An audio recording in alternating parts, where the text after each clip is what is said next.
手把手祷告手，我们猜猜这是什么呢？李子吗？葡萄吗？樱桃吗？还是我们猜对了吗？对，这是各式各样品种的番茄。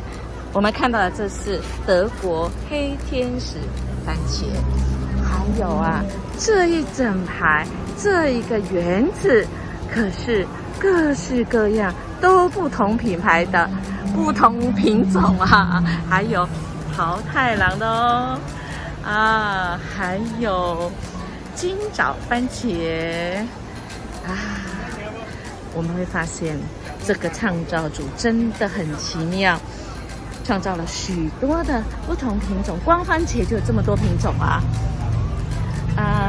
你会说，我们会说，那么台湾人这么厉害啊？我想应该是这样说。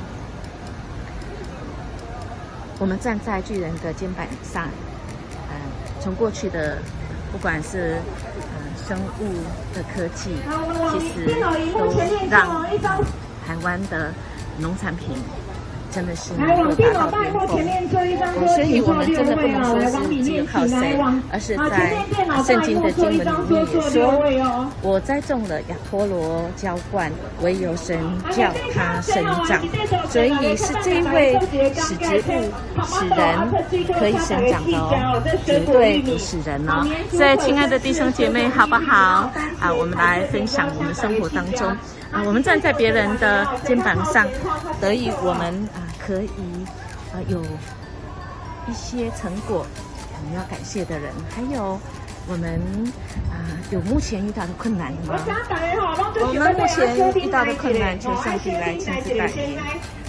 我们的家庭也一样哦，是不是有那个我们目前或者是我们过去曾经经历，我们家庭却是站在过去的努力或过去的前辈的肩膀上，使我们可以有今天的成果。